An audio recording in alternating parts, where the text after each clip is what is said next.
Yo, it's Brian here. Today, talking about the San Francisco 49ers, as always, talking about the NFC West and ranking them from 3 to 1, the biggest threat to the NFC West division title and potentially playoff implications for the 49ers in 2020. This is before free agency and the draft, all those transactions, but I will be mentioning the free agents that they do have coming up before March, 11th or 12th, the start of the 2020 season. So it's going to be an interesting video. I believe the NFC West is one of the best divisions in football, and we definitely saw that last year in 2019 where Arizona was very competitive considering that they went 5-11. The Rams, they're kind of okay, but they have a lot of problems coming up in the future. Seattle Seahawks, they always give us trouble, and I believe the 49ers are the best team in the NFC West even right now, despite the Super Bowl loss. I think with everything that they have right now with Jimmy Garoppolo, the defense getting better in the offseason for hopefully 2020, I believe they're still the best team in the West, and hopefully they can win the West in 2020. So, going to be considering all that, considering the roster right now, and just looking at the future outlook for each team.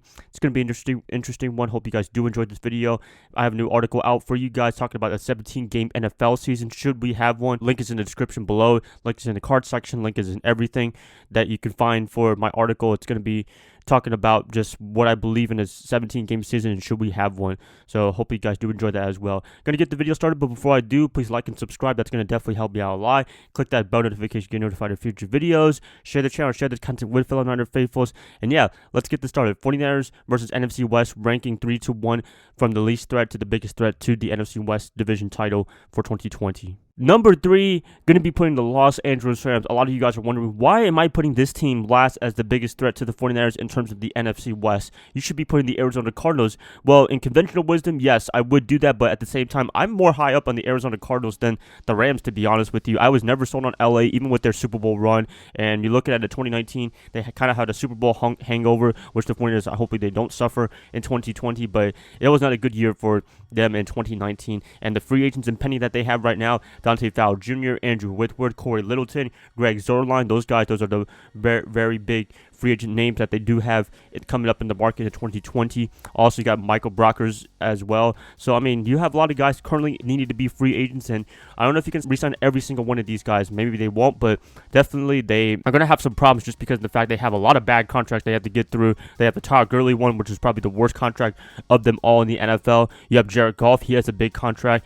I'm still not sold on Jared Goff. I was never a big fan of his, so I don't know how to really make of it, to be honest with you. And then also you have to sign Jalen Ramsey, which he's going to be asking for a lot of money, and you gave up 2 first-rounders just to get this guy, so that's just a big negative woo-woo to really hamper their seasons for the next couple of years. To not have a first-round pick, until like 2021, 2022, that is just absolutely ridiculous, and I don't know what the Rams were thinking about when they got this guy for 2 first-rounders. Maybe 1, you can kind of deal with that, but for 2, wow, that is just not good. And plus, Ramsey, he kind of has an attitude problem, whatever. But anyways, the Rams, I'm not really high up on them too much for the next couple of years. The best player that they have is definitely Aaron Donald. I mentioned this guy in every single video, and that's the only guy I really mentioned, to be honest with you, just because he's the best player on their team, hands down. Looking at it right now, for the whole LA Rams, they have a lot of free agents coming up. They have to sign guys very soon. They have to try to get rid of that Todd Gurley contract, which I don't even know they're going to be able to do, because nobody's going to take that contract, definitely. So,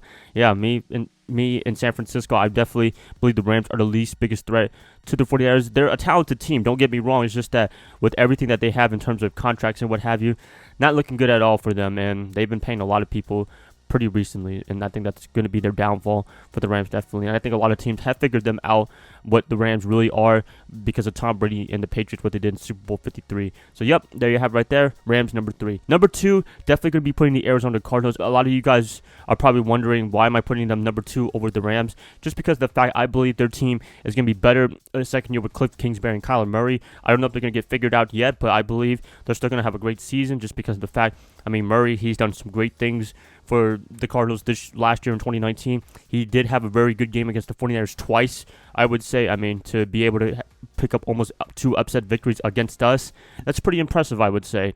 So I'm really high up on them. Defensively, they still have Chandler Jones. They have a lot of great guys to really work with in this whole team. Larry Fitzgerald's going to be back in 2020, so that's good news for Kyler Murray, definitely. The big problem definitely is David Johnson. Who's going to take that contract? The same thing with Todd Gurley. There's pretty much a big theme about running backs, and that's the good thing about the 49ers running back by committees. You don't have to have a bell cow guy to pay up definitely a lot of money, and that's the good thing about us. in San Francisco. But anyways, looking at the Arizona Cardinals, they don't have too many big guys on the free agent market, so pretty much everyone's going to be staying intact. You know, you have some great guys to work with. Andy Isabella, he's a great wide receiver along with Larry Fitzgerald. Some other guys, Kenyon Drake, he was a great guy for them in Arizona from a trade from the Miami Dolphins. He torched us in the first game on Thursday Night Football.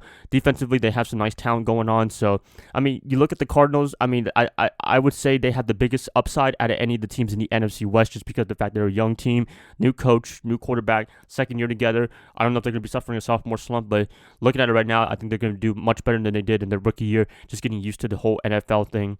So, yeah, really, Arizona number 2, they're a big threat definitely to us in San Francisco because, they're always a threat to us for whatever reason. We haven't beaten them in a long time prior to 2019, and 2019 was the first year we swept them twice. For me, going to be putting Arizona number 2.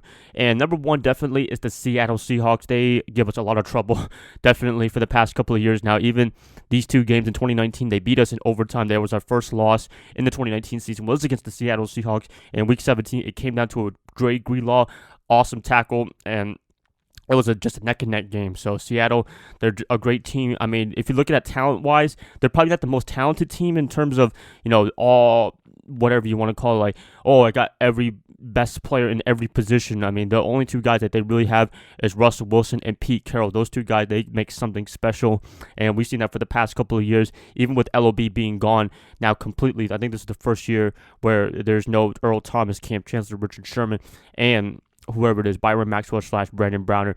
So, I mean, to be able to adapt to that, to be able to have Shaquille Griffin leading your defensive backfield, that's really impressive. To be able to have a running back committee just like us with Rashard Penny, CJ Proist, awesome. You have DK Metcalf as a wide receiver. He is just a big threat. Definitely a big receiver guy. I think he's going to get even better coming into the 2020 season, being used to the NFL and what have you. So looking at this team right now, I mean, the biggest concern for the Seahawks definitely is the offensive line. For us in San Francisco, we were able to pressure Russell Wilson quite a bit in those 2 meetings, surprisingly, even though the last game we were down by a lot of defensive linemen. But to be able to pressure Russell Wilson quite a bit is just a testament to our defensive line, and also their offensive line is just terrible. They have not invested in the O-line forever, I would say. I mean, ever since Wilson's been there, they haven't really gotten anybody. Ever since they traded Max Unger from the New Orleans Saints, it hasn't been really working out for them in terms of the offensive line. So if they can address that, definitely, they have a very good shot at doing something special for 2020. So, yep, looking at it right now, I mean, the Seattle Seahawks, they definitely can give us a run for our money. They can definitely split the games up with us. They might even sweep us, to be honest with you, because that's how good they really are as a team with Wilson and Pete Carroll. They do have a couple of guys in free agency. You got Jadeveon Clowney, Ezekiel Ansah.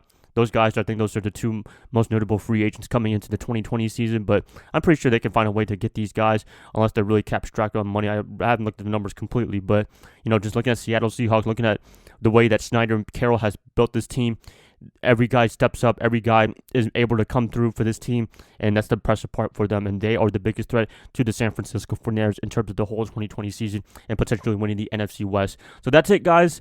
Just wanted to end this video real quick. Hope you guys did enjoy this video. The NFC West, the tough division, one of the best divisions in football, and I can't wait to see some matchups for the 49ers against these teams because it gets exciting when we play some divisional football with these 3 teams in particular. That's it, guys. Please let me know what you guys got for NFC West. Who is the biggest threat to the 49ers in terms of the whole division title and playoff implications for 2020. I'd like to hear what you guys have to say in the comments below. If you guys like this, please like and subscribe. That's going to definitely help me out a lot. I'll be catching you guys up tomorrow on a Tuesday. See y'all then. Bye, guys.